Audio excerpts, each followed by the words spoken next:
अरे सेजल, संगीता तुम्हारे पास आई है क्या? नहीं, संगीता तो मेरे पास नहीं आई है। लेकिन क्या बात है जीजा जी, क्या संगीता घर पर नहीं है? नहीं, वो और पिंकी कल रात से ही घर से गायब है। अच्छा, कहाँ गए होंगे दोनों? घर में सब ठीक तो है ना? हाँ, सब ठीक है, तुम फिक्र मत करो। संगीता अपनी बहन सेजल के घर पर भी नहीं थी। अशोक अपने सभी रिश्तेदारों को बारी बारी से फोन करके संगीता के बारे में पूछ रहा था, लेकिन संगीता कहीं नहीं मिली। दरअसल संगीता अपने पति अशोक और सास विमला के जुल्मों से तंग आकर घर से भाग गई थी। एक दिन पहले की ही बात है। अरे करमचली, तूने अभी तक घर में पोछा नहीं लगाया, दिन के 10 बज चुके हैं। लेकिन माँ जी, आप तो जानती हैं कि मेरा 9वां महीना चल रहा है, इस हालत में पोछा लगाऊं भी तो कैसे? बड़ी आई महारानी, तेरे बाप ने दहेज में बड़े नौकर चाकर भेजे हैं तेरे साथ। सुन, पहली बार तो तूने बेटी जना था, लेकिन इस बार मुझे बेटा ही चाहिए, नहीं तो अपने मायके चली जाना, समझी? शाम को जब अशोक ऑफिस से घर आया तो विमला ने नमक मिर्च लगाकर संगीता की खूब शिकायत की। संगीता, तेरी इतनी मजाल, तूने मेरी माँ के साथ बदतमीजी की, अभी मजा चखाता हूँ तुझे। अशोक ने मोटे डंडे से संगीता की खूब पिटाई की। बेचारी संगीता रोती रही, लेकिन ना तो विमला को उस पर दया आई और ना ही अशोक को। ये पहली बार नहीं हो रहा था, संगीता के साथ आए दिन यही होता था। पिटाई के बाद पिंकी रोती हुई संगीता के पास आई। माँ, पापा बहुत गंदे हैं, मैं पापा से कभी बात नहीं करूंगी। नहीं पिंकी, ऐसा नहीं कहते। संगीता ने रोते हुए पिंकी को गले लगा लिया। पिंकी, अब हम इस जगह पर 1 मिनट भी नहीं रहेंगे। लेकिन माँ, बाहर इतनी ठंड है, हम लोग कहाँ जाएंगे? पता नहीं, लेकिन जहां भी जाएंगे यहाँ से तो खुशी रहेंगे।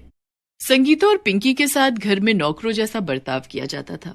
दिसंबर की बर्फ जैसी ठंड में भी उनके पास पहनने के लिए गर्म कपड़े नहीं थे, लेकिन संगीता ने सोच लिया था कि वो अब यहाँ नहीं रहेगी। उस रात जब अशोक और विमला खाना खाकर सो गए, तब संगीता पिंकी को लेकर घर से भाग गई। वो दोनों पैदल चलते हुए रेलवे स्टेशन आ गए। दूसरी सुबह न जाने कहाँ चली गई दोनों। अरे जाएगी कहाँ, संगीता का तो 9वां महीना चल रहा है, यहीं कहीं होगी आसपास, थोड़ी देर में आ जाएगी। लेकिन शाम तक संगीता और पिंकी का कुछ पता नहीं चला। आए हाय, न जाने कहाँ चली गई करमचली। अब घर का काम कौन करेगा, सारे बर्तन जूठे पड़े हैं। तुम्हें घर के काम की पड़ी है, मुझे डर है कि कहीं उसके माँ बाप उसे ढूंढते हुए यहाँ ना आ जाए। अरे आने दो, कह देंगे यार के साथ भाग गई। इधर संगीता 5 साल की पिंकी को लेकर ट्रेन में बैठ गई। दोनों ठंड के मारे कांप रहे थे। ट्रेन के चलते ही खिड़की से ठंडी हवा ट्रेन के अंदर आने लगी। दोनों माँ बेटी ठंड से बचने के लिए अपने हाथ पैर मोड़कर सिकुड़ कर बैठ गए। माँ, मुझे बहुत ठंड लग रही है, ये ट्रेन कब रुकेगी? पिंकी बेटा, थोड़ी देर की बात है, ट्रेन रुक जाएगी, तू मेरी साड़ी का आंचल ओढ़ ले। संगीता पिंकी को अपनी साड़ी के आंचल से ढक देती है। धीरे धीरे ट्रेन की रफ्तार और तेज हो जाती है। पिंकी ठंड के मारे रोने लगती है। इधर संगीता के पेट में बहुत तेज दर्द होने लगता है। वो दर्द के मारे चीखने लगती है। संगीता की हालत देखकर पिंकी बहुत घबरा जाती है। माँ, तुम्हें क्या हो रहा है? कोई मेरी माँ की मदद करो। संगीता और पिंकी को देखकर ट्रेन के दूसरे यात्री नाराज होने लगते हैं। कैसे कैसे लोग ट्रेन में चढ़ जाते हैं, भला ऐसी हालत में से अकेले ट्रेन में सफर करने की क्या जरूरत थी? संगीता जोर जोर से चिल्ला रही थी।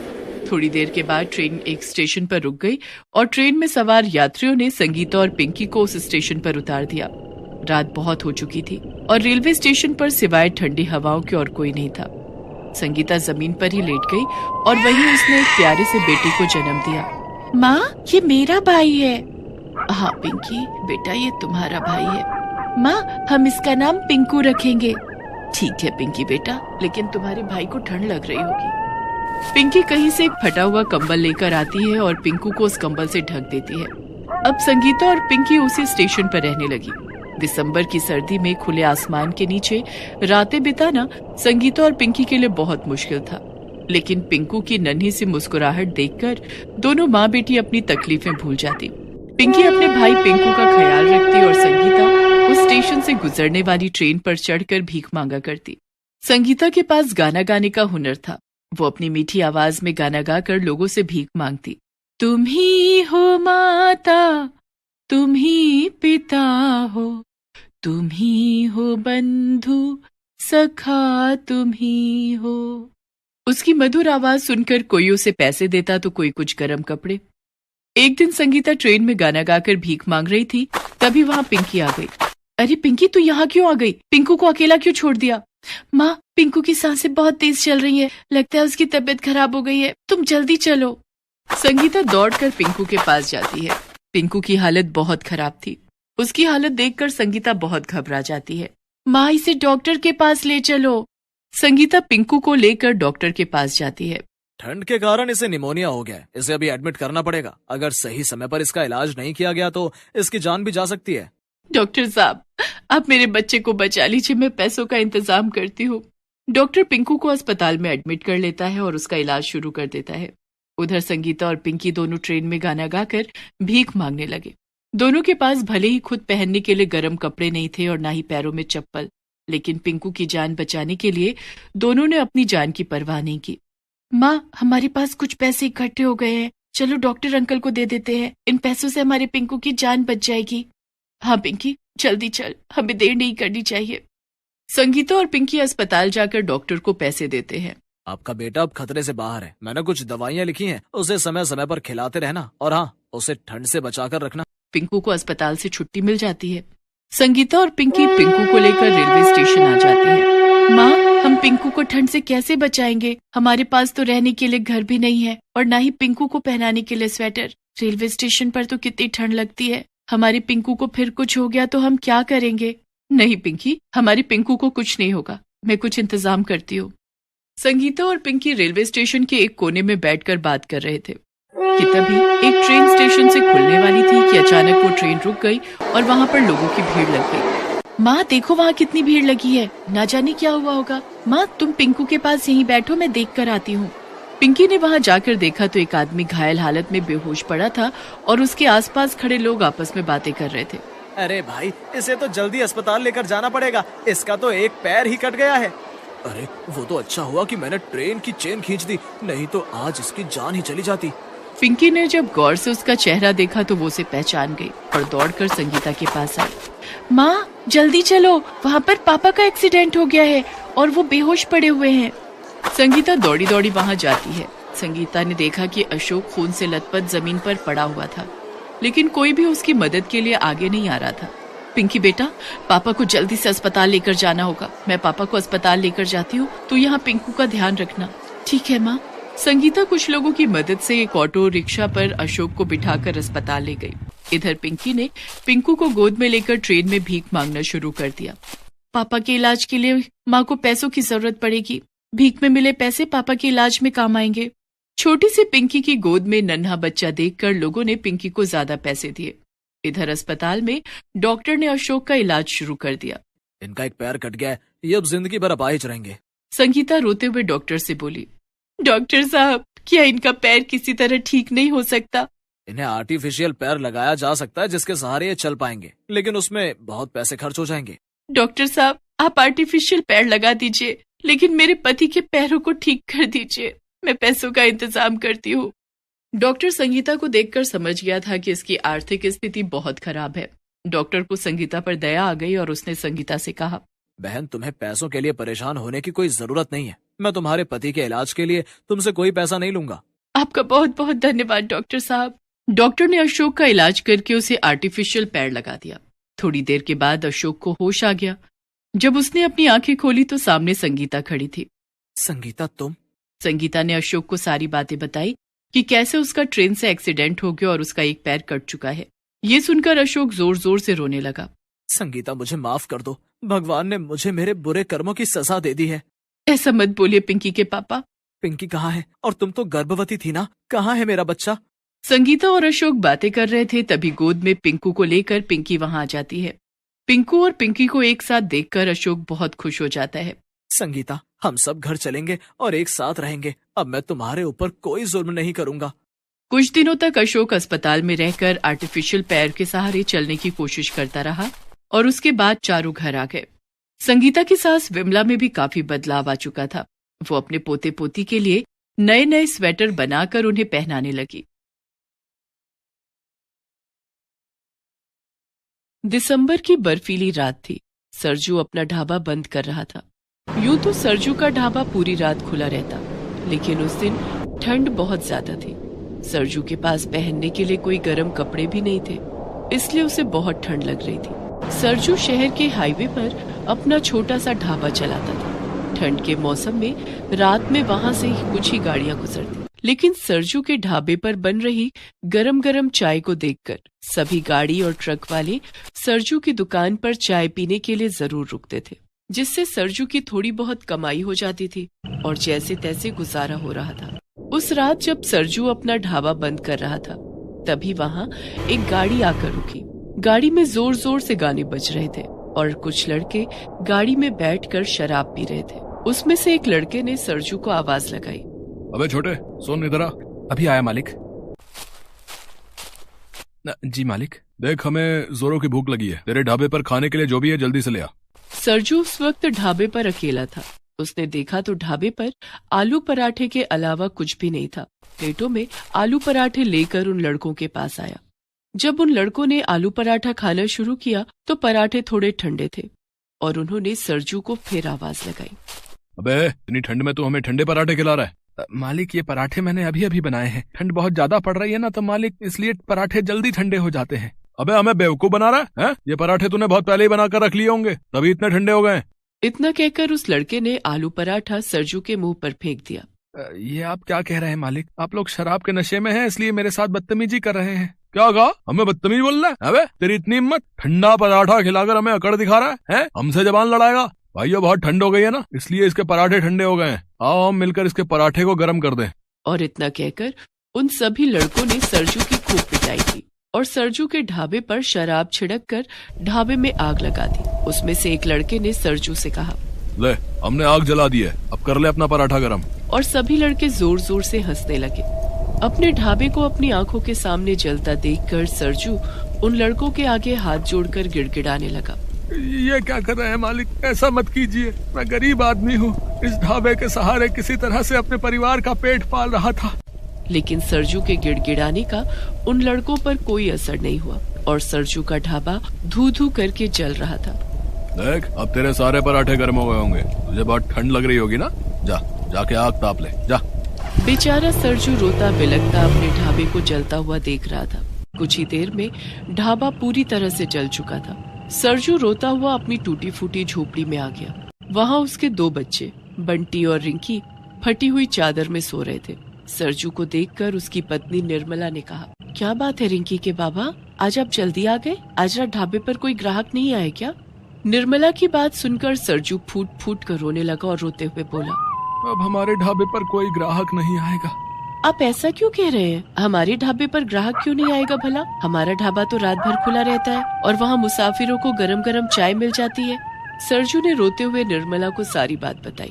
ढाबा पूरी तरह से जल जाने की बात सुनकर निर्मला बहुत परेशान हो गई। अब हम क्या करेंगे? हमारा गुजारा कैसे चलेगा? ढाबे से रोज की जो कमाई होती थी उसी से तो हमारी दाल रोटी चल रही थी। हम दोनों तो भूखे रह लेंगे, लेकिन बच्चों को तो भूखा नहीं रख सकते। और कजरी भी तो है, उसका चारा कहाँ से आएगा? सरजू और निर्मला के पास एक गाय कजरी थी, जिसके दूध से ही सरजू अपने ढाबे पर चाय बनाता था। मुझे तो कुछ समझ नहीं आ रहा है रिंकी की माँ, ढाबा खोलने के लिए हमने जो कर्ज लिया था अभी तो वो भी नहीं चुकाया। सब कुछ ठीक चल रहा था, लेकिन न जाने भगवान हम गरीबों के साथ ही ऐसा क्यों करता है। अब रोने से कुछ नहीं होगा, धीरज रखिए, ऊपर वाला कोई न कोई रास्ता जरूर दिखाएगा। हम कुछ न कुछ बंदोबस्त कर लेंगे। लेकिन हम क्या करेंगे? हमारे पास तो नया ढाबा खोलने के लिए पैसे भी नहीं है, अब हमें कर्जा कौन देगा? इस बारे में हम कल सोचेंगे, अभी रात बहुत हो गई है, आप सो जाइए। सरजू और निर्मला के पास ओढ़ने के लिए एक चादर भी नहीं थी। दोनों ठंड में कपकपाते हुए सोने की कोशिश करने लगे। थका हुआ सरजू तो सो जाता है, लेकिन निर्मला की आंखों में नींद नहीं थी। वो रात भर यही सोचती रही कि अब आगे क्या होगा, उनका गुजारा कैसे चलेगा। ये सब सोचते सोचते कब सुबह हो गई निर्मला को पता ही नहीं चला। और कजरी के रंभाने की आवाज सुनकर वो उठकर झोपड़ी के बाहर आई। कजरी, तूने भी आज सुबह सुबह ही गोबर कर दिया। अब इस ठंड में सबसे पहले गोबर साफ करना पड़ेगा। निर्मला कजरी के गोबर को उठाकर कचरे में फेंकने ही वाली थी कि तभी उसे कुछ ध्यान आया कि ये गोबर तो बड़ा काम आ सकता है। जब इस गोबर से घर लीप सकते हैं तो ढाबा क्यों नहीं बना सकते। निर्मला ने कजरी के गोबर को एक जगह रख दिया और उसने सरजू को जगाया। रिंकी के बाबा उठो, हमारी कजरी ने गोबर कर दिया है। तो उसे साफ कर दो ना, मुझे क्यों जगा दिया? अरे मैं क्या कह रही थी, हम कजरी के गोबर को इकट्ठा करके गोबर का ढाबा बना सकते हैं। निर्मला की बात सुनकर सरजू तुरंत उठकर बैठ गया और बोला, क्या गोबर का ढाबा? लेकिन गोबर का ढाबा कैसे बनेगा? अरे हम जंगल से कुछ बांस, लकड़ियां और घास फूस ले आएंगे और उससे ढाबे की दीवार खड़ी कर देंगे और फिर उन दीवारों पर मैं गोबर का लेप लगा दूंगी, जिससे ठंडी हवा ढाबे के अंदर नहीं आएगी। गोबर से ढाबे का चूल्हा भी बनाया जा सकता है। हमारा ढाबा बिना खर्चे के बनकर तैयार हो जाएगा और हमें किसी से कर्जा भी नहीं लेना पड़ेगा। निर्मला की बात सुनकर सरजू बहुत खुश हो जाता है। अब सरजू रोज जंगल जाकर कुछ बांस, लकड़ियां और घास फूस इकट्ठा करने लगता है। इधर निर्मला कजरी का गोबर इकट्ठा करने लगती है। सरजू और निर्मला ने मिलकर ढाबे वाली जगह की साफ सफाई की। उसके बाद दोनों लकड़ी, बांस और घास फूस की मदद से ढाबा बनाने लगे। इस काम में बंटी और रिंकी भी उनकी मदद करने लगे। कुछ दिनों के बाद, रिंकी की माँ, हमारे ढाबे की दीवार तो बनकर तैयार हो गई है, अब तुम इसमें गोबर का लेप लगाना शुरू कर दो। हाँ रिंकी के बाबा, मैंने कजरी का गोबर इकट्ठा कर लिया है और अब बहुत सारा गोबर इकट्ठा हो गया है। मैंने आज ही ढाबे की दीवारों पर गोबर का लेप लगाना शुरू कर दूंगी। निर्मला ने ढेर सारे गोबर में थोड़ा सा पानी मिलाकर उसका लेप तैयार कर लिया और अपने ढाबे की दीवारों पर चारों तरफ से गोबर का लेप लगाने लगी। अरे वाह, ढाबे की दीवारों पर गोबर का ये लेप बिल्कुल सीमेंट की तरह लग रहा है। इससे हमारा ढाबा मजबूत भी हो जाएगा। लगभग 2 दिन की मेहनत के बाद निर्मला ने पूरे ढाबे को गोबर का ढाबा बना दिया। उस ढाबे की दीवारों पर निर्मला ने गोबर से फूल, पत्तियां और छोटी छोटी चिड़िया बनाकर उसे एक खूबसूरत रूप दे दिया। निर्मला ने ढाबे के अंदर गोबर का एक चूल्हा भी बना दिया। अब गोबर का ढाबा बनकर तैयार था, जो देखने में भी बेहद खूबसूरत लग रहा था। सरजू ने एक बार फिर से अपने ढाबे की नई शुरुआत की। ढाबे के पास से गुजरने वाले राहगीर ढाबे की खूबसूरती देखकर फिर से सरजू के ढाबे पर रुकने लगे और चाय नाश्ता करने लगे। साथ साथ राहगीर सरजू के ढाबे की तारीफ करने लगे। सरजू का ढाबा चर्चा का विषय बन चुका था। दूर दूर से लोग उसके ढाबे की खूबसूरती देखने आने लगे। अरे, ये तुमने नया ढाबा बनाया है क्या? जी मालिक, ये गोबर का ढाबा है। ये ढाबा मेरी पत्नी निर्मला ने बनाया है। इसे बनाने में हमें 1 रुपए भी खर्च नहीं करना पड़ा। अरे वाह भाई वाह, और देखने में ये ढाबा काफी सुंदर भी लग रहा है। तुम्हारी पत्नी के हाथों में जादू है भाई, तभी तो तुम्हारे ढाबे पर पहले से भी ज्यादा ग्राहक आ रहे हैं। मालिक, अगर उस दिन उन लड़कों ने मेरा ढाबा न जलाया होता तो मैं गोबर का ढाबा बनाने की कभी नहीं सोच पाता।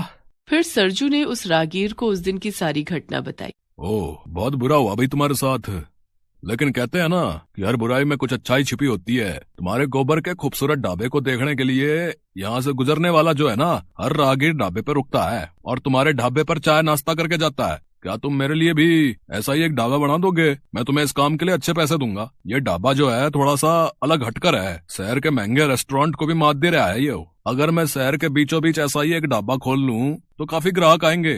राहगीर की बात सुनकर सरजू बहुत खुश हो गया। क्यों नहीं मालिक, मैं और मेरी पत्नी दोनों मिलकर आपके लिए गोबर का ढाबा बनाकर तैयार कर देंगे। सरजू उस राहगीर से बात कर ही रहा था कि तभी वो चारों लड़के फिर से वहां गए। वो उस दिन भी शराब के नशे में धुत थे। उसमें से एक लड़के ने सरजू से कहा, अच्छा, तो तूने नया ढाबा खोल लिया है? इस बार औकात में रहना और हमसे बदजुबानी मत करना। लेकिन उस दिन सरजू ढाबे पर अकेला नहीं था। ढाबे पर और भी ग्राहक थे और सभी सरजू के सपोर्ट में थे। उन लड़कों को सरजू के साथ बदतमीजी करता देखकर एक ग्राहक ने फोन करके पुलिस को बुला लिया। थोड़ी देर में पुलिस आ गई और सभी लड़कों को पकड़कर थाने ले गई। आप सभी लोगों का बहुत बहुत धन्यवाद। आप लोगों की वजह से आज मेरा ढाबा बच गया, नहीं तो न जाने वो लोग आज क्या करते। अरे सरजू, तू चिंता क्यों करता है? हम है ना भाई, तू बेखौफ होकर अपना ढाबा चला। अब सरजू के ढाबे पर दिन रात रौनक रहती। सरजू की खूब कमाई होने लगी और उसने कर्जे के पैसे भी चुका दिए।